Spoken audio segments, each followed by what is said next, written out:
বাঙালির কাছে মহানায়ক মানে উত্তম কুমার। রূপালী পর্দায় ক্লাসিক্যাল সিনেমা মানে উত্তম সুচিত্রার জুটি। তাদের মৃত্যুর বহু বছর পেরিয়ে গেছে, বহু সিনেমার প্রকাশ হয়েছে, বহু অভিনেতা এবং অভিনেত্রীদের আত্মপ্রকাশ ঘটেছে, কিন্তু এখনও দর্শকের মনের মণিকোঠায় উত্তম সুচিত্রা মানে এক এভারগ্রিন জুটি। তারা একসঙ্গে জুটি বেঁধে অনেক বাংলা সিনেমা করেছেন এবং বাংলা সিনেমাকে নিয়ে গিয়েছেন উন্নতির চরম শিখরে।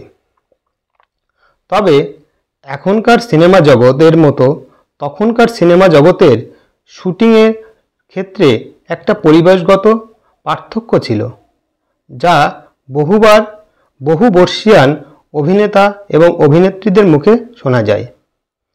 চলুন আজ নিউ ভিশন উইথ RM চ্যানেলের মাধ্যমে এই সময়ে মহানায়ক উত্তম কুমারের সাথে ঘটে যাওয়া একটি মজার ঘটনা জেনে নিই।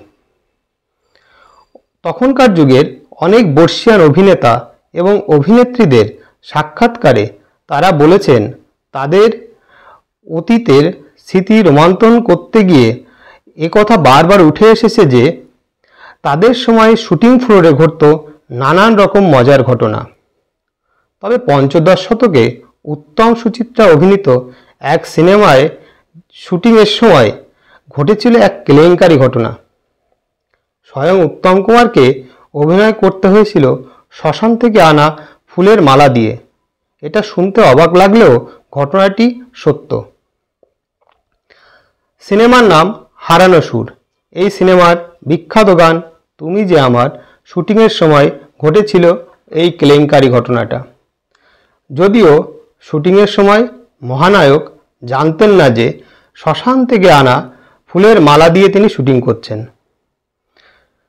আসলে এই মজার ঘটনা সিনেমার পরিচালক শ্রী অজয় কর নিজে থেকে না জানালে এখনো পর্যন্ত ঘটনাটি আমাদের জানাই হতো না।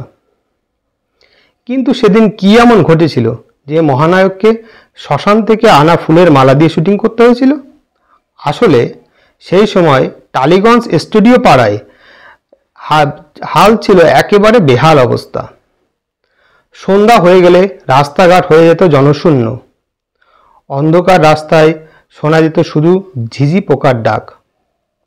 এমনই সময়ে নিউ থিয়েটার্স স্টুডিওতে শুটিং চলছিল হারানো সুর সিনেমার সেই বিখ্যাত গানের। কিন্তু শুটিংয়ের আগে সমস্ত যোগাড়যন্ত্র ঠিকই ছিল। গানের দৃশ্যে কি কি লাগবে, শর্টে কি কি লাগবে, কি কি পারপাস লাগবে, সব ঠিক করা হয়ে গেলেও শেষ মুহূর্তে একটি ফুলের মালা সমস্ত সমস্যার সৃষ্টি করে। পরিচালক দেখতে পান যেখানে দুটো মালা থাকার কথা সেখানে কেবল একটি মাত্র মালা পড়ে আছে। সেই মালাটি তিনি কাকে দেবেন সেটা ভেবে মাথায় হাত পড়ে পরিচালকের। ভর সন্ধ্যায় ফুলের মালা পাওয়াও দুষ্কর।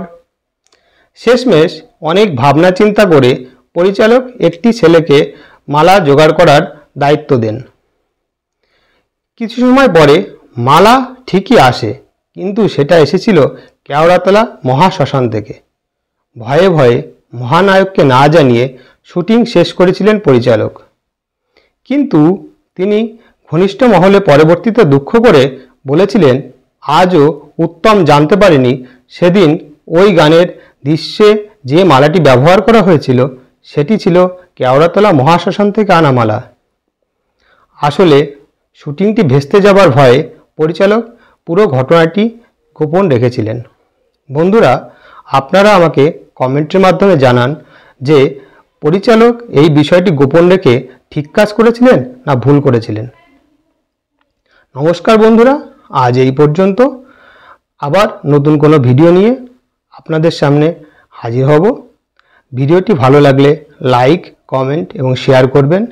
চ্যানেলটিতে প্রথমবার ভিজিট করলে অবশ্যই চ্যানেলটি সাবস্ক্রাইব করবেন এবং বেল আইকনটি ক্লিক করবেন, যাতে পরবর্তী ভিডিওগুলি সবার আগে আপনার কাছে পৌঁছায়। সাথে থাকার জন্য অসংখ্য ধন্যবাদ।